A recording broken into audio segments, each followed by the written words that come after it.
ஏம்மா இது பார்த்தியன்னா புதன்கிழமை எடுத்த வீடியோ. இது என்னடா நமக்கு மட்டும் ஏன் இப்படிலாம் நடக்கு அப்படின்னு யோசிக்கிற மாதிரி தான் நடந்துச்சு.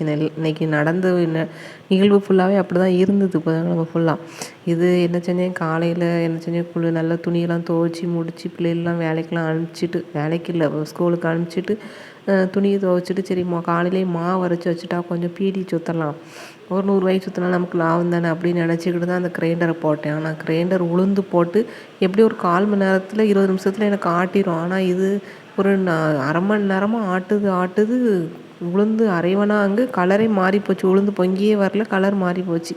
சரி நான் நினச்சேன் கரண்ட்டு கம்மியாக வந்தாலும் சரிதான் ஸ்லோவாக சுற்றும், அப்படியா இருக்குமோ அப்படின்ட்டு தான் சுற்ற விட்ருந்தேன். அது அப்போ தான் வேலைக்கு ஆகாதுங்கிற மாதிரி தெரிஞ்சு போச்சு. அதுக்கப்புறம் திருப்பி என்ன பண்ணிட்டேன், இனிமேல் உளுந்தே அரைப்படலைன்னு அரிசி மாவு எப்படி அரைப்பட போகுது அப்படின்னு சொல்லிட்டு மிக்சியில் போட்டு 2-3 சுற்றி அரிசியை ஒரு 3 வாட்டியாக போட்டு எடுத்துட்டேன்.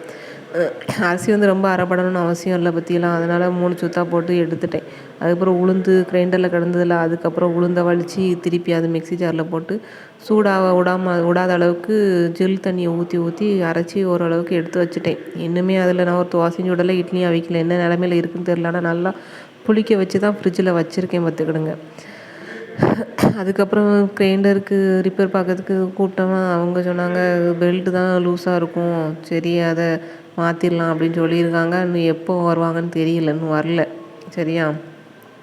அதுக்கப்புறம் பார்த்தீங்கன்னா இன்றைக்கி பொழுது என்ன போச்சுன்னு பார்த்தீங்கன்னா, சில பிரச்சனைகள் நம்மளையே தேடி வருது. நம்ம உண்டு, நம்ம வேலை உண்டுன்னு உட்காந்துக்கிட்டு இருக்கோம்.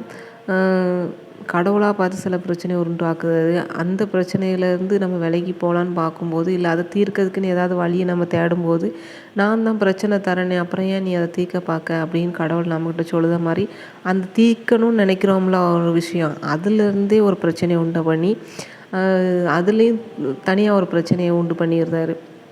ஆக மொத்தம் நம்ம தீர்வு காண போன இடத்துலையும் பிரச்சனையை தான் உண்டு பண்ணுற மணிக்கு இருந்துச்சு.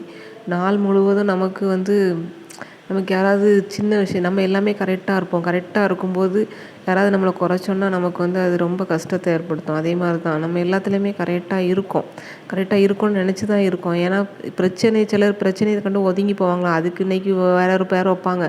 ஆனால் அதெல்லாம் ஒரு பிரச்சனைட்டு ஒதுங்கி போகிறது ஒரு குணம் ரகம். அதே மாதிரி ஒதுங்கி போகிற ஜென்மம் தான் நாங்கள். அதே மாதிரி ஒதுங்கி போகும்போது அந்த பிரச்சனை நம்மளை தேடி வந்துச்சு பார்த்தீங்களா, அது ரொம்ப சங்கடமாக இருந்துச்சு.